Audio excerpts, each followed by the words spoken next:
Wolves were never supposed to become family. For most of human history, they were one of the sounds people feared most at night. If you were sitting near a fire 30,000 years ago and heard wolves in the darkness, that sound did not mean beauty. It meant danger was close. Wolves hunted in packs. They could smell better than us, see better in the dark, run for longer, and bring down animals much stronger than a human. So how did one of our oldest predators become the animal sleeping in our homes, guarding our children, following our voices, and looking at us like we belong to the same family? That is the strange story of how wolves became dogs. And the first twist is this: humans may not have invented dogs at all. The beginning of dogs was probably not a human plan. There was no ancient tribe sitting around a fire saying, let's create a loyal pet. Nobody imagined collars, tennis balls, birthday cakes, or a small animal getting jealous when you hug someone else. The first step was likely much simpler: food. Around 20,000 to 40,000 years ago, humans lived as hunter-gatherers. Small groups moved across enormous landscapes, following animals, searching for plants, and trying to survive in a world where one bad winter, one infection, or one broken leg could be enough to kill you. But wherever humans went, they left things behind: bones, scraps, fat, skins, half-eaten carcasses. To a hungry wolf, a human camp was dangerous, but it was also full of opportunity. So the real question is, what kind of wolf would risk coming close? Not the most aggressive one. That wolf would probably be killed. Not the most fearful one either. That wolf would stay too far away and get nothing. The wolves that benefited were the ones in between. Cautious, but not terrified. Curious, but not reckless. Calm enough to approach the edge of camp without attacking anyone, and smart enough to leave before humans felt threatened. Over generations, those wolves had an advantage. They could eat from human leftovers instead of always risking injury in the hunt. The calmer wolves got more food. The aggressive wolves were removed. The fearful wolves missed the chance. And without anyone controlling it, evolution started selecting wolves by personality. Not just by strength, not just by teeth, but by how well they could survive near humans. That is why some scientists believe the first dogs may have come from wolves that began domesticating themselves. But that creates another question. Why would humans tolerate wolves near their camps at all? These were not cute animals yet. They were still predators. They still had teeth, strength, and the ability to kill. The answer is that humans probably did not tolerate every wolf. They tolerated a certain kind of wolf, a wolf that kept its distance, a wolf that did not attack, a wolf that appeared near camp but did not become an immediate threat. And slowly, humans may have noticed something important. Wolves heard things before humans did. They smelled danger from farther away. They reacted to movement in the dark. A wolf near the camp could become an early warning system. If a bear approached, the wolves might react first. If strangers were nearby, the wolves might notice first. If prey animals were moving somewhere in the distance, wolves might reveal it through their behavior. So at the beginning, this was probably not friendship. It was a quiet exchange. Humans gave wolves access to leftovers. Wolves gave humans information about the world around them. And once both species gained something from staying near each other, the relationship had a reason to continue. This is where the story becomes bigger than scraps. Because once humans and wolves started helping each other survive, the path toward dogs became much easier. But how does a wolf slowly turn into something that looks and acts like a dog? This sounds like the kind of thing that should take forever and be impossible to observe. But scientists have seen something very similar happen in real time.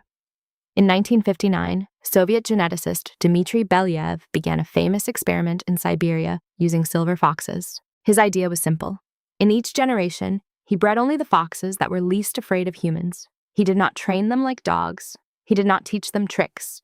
He simply selected the calmest and friendliest foxes. After a few generations, the foxes began changing. They wagged their tails. They whined for attention. They licked human hands. They began acting in ways that looked surprisingly dog-like. But then came the stranger part. Their bodies changed too. Their ears became floppier, their snouts shortened, their tails curled, their fur developed white patches, their faces became softer. So the question becomes, why would selecting for tameness change the body? Scientists still discuss the exact mechanisms, but the important idea is this: behavior and physical development are connected.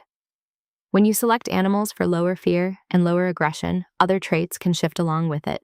That means early proto-dogs may have started looking different before humans ever intentionally bred them. Not because humans wanted cute animals, but because calmer wolves were the ones surviving closest to humans. Imagine an Ice Age camp. At the edge of the firelight, wolves are watching, but some of them are different, slightly smaller, less reactive, less terrifying, still wild but easier to tolerate. Not dogs yet, but not fully like other wolves anymore either. Dogs are considered the first domesticated animals in human history.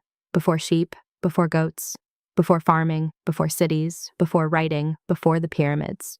There were already animals walking beside humans that were on their way to becoming dogs. But why dogs first? Why not horses, cows, cats, or primates? The answer is that wolves and humans were strangely compatible. Both lived in groups, both hunted cooperatively, both understood territory, family, hierarchy, and social signals. Both survived by reading the behavior of others. A wolf was not just a random animal near camp. It was a social predator living close to another social predator.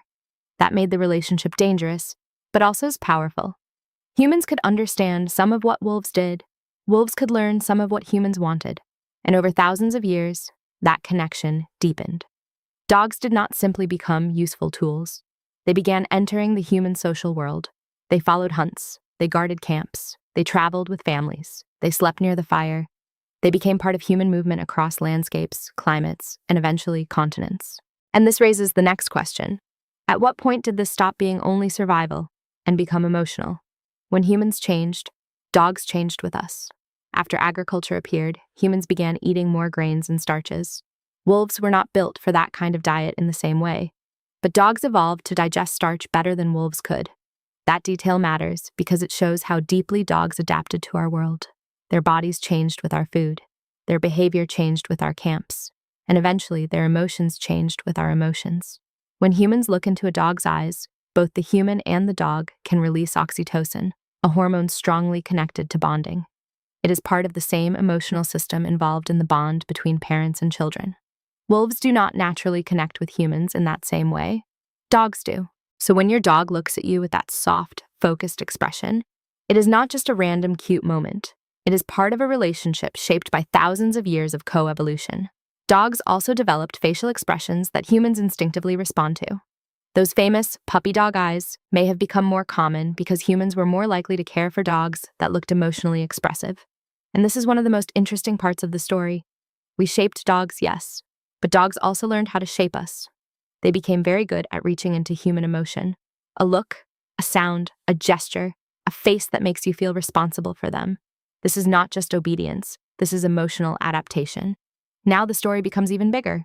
Were dogs just companions? Or did they actually help humans survive? Some researchers believe dogs may have improved human hunting success, protection, and migration. A group with dogs could detect danger earlier, track prey better, and guard sleeping camps more effectively.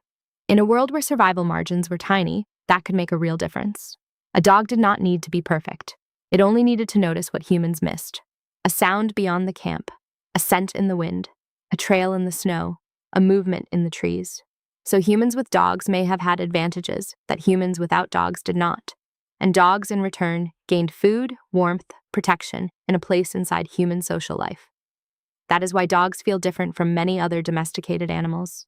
Cows were useful, horses were powerful. Cats lived near us. But dogs joined us in a more personal way. They became part of the group. They watched the dark with us. They moved with us. They entered our homes, our work, our stories, and eventually our families. But there is another side to this story.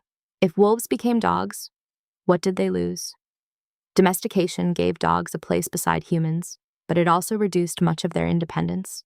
Dogs became dependent on us for food, protection, and direction.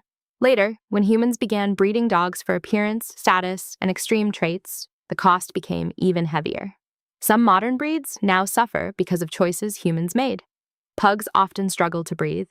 Dachshunds are prone to spinal problems. Bulldogs can have serious birth complications. Many dogs carry health issues that did not come from nature, but from human preference. That is the uncomfortable part of the partnership. Dogs gave humans loyalty, usefulness, and emotional connection. But humans did not always treat that gift responsibly. Still, even in the most domesticated dog, the wolf has not fully disappeared. When a dog circles before lying down, it may be echoing old canid behavior from preparing a resting place. When it howls, buries food, guards the door, twitches in sleep, or suddenly lifts its head at a sound you did not hear, something ancient is still there. Every dog is modern, but every dog also carries a shadow from the Ice Age. The strongest proof that dogs became more than useful comes from one of the oldest known human-dog burials. In Germany, archaeologists found a grave from around 14,000 years ago. Inside were a man, a woman, and a dog buried carefully together. But the dog's remains revealed something important. It had suffered from a serious illness as a puppy and survived for weeks, possibly months. That survival likely required care. Someone had to feed it, protect it, keep it alive while it was sick. And that changes the meaning of the relationship. Because these were Ice Age humans living in a harsh world where food, warmth, and energy were precious. Caring for a sick animal was not a small thing. If that dog had been only a tool, they could have abandoned it. But they did not. They kept it alive. So the question becomes, why at that point the answer cannot be only hunting. It cannot be only protection. It cannot be only scraps beside a fire. This looks like attachment, friendship, maybe even love. The story of dogs is not a simple story about humans dominating nature and creating the perfect companion. It is stranger than that. It began with fear on both sides. Humans feared wolves because wolves were dangerous. Wolves feared humans because humans were dangerous too. But at the edge of the fire, something unusual happened. A few wolves came close. Humans allowed them to stay at a distance. The wolves gained food, humans gained warning, protection, and eventually partnership. Generation after generation, fear became tolerance. Tolerance became cooperation. Cooperation became dependence. And dependence became one of the oldest bonds in human history. That is why dogs feel different. They are not just animals we domesticated. They are animals that crossed into our world so deeply that they learned our gestures, our routines, our voices, our emotions, and even our eyes. A modern dog sleeping on a carpet does not know that its story began tens of thousands of years ago, with hungry wolves circling human camps in the cold. It does not know that its ancestors once watched us from beyond the firelight. It does not know that this friendship may have started with scraps, caution, fear, and survival. But maybe that makes it more powerful, because the animal lying near you is not just a pet. It is the living result of one of the oldest partnerships our species ever formed. A reminder that one of humanity's closest friends began as a predator in the dark. And somehow, across thousands of generations, the creature outside the fire became the one sleeping beside us.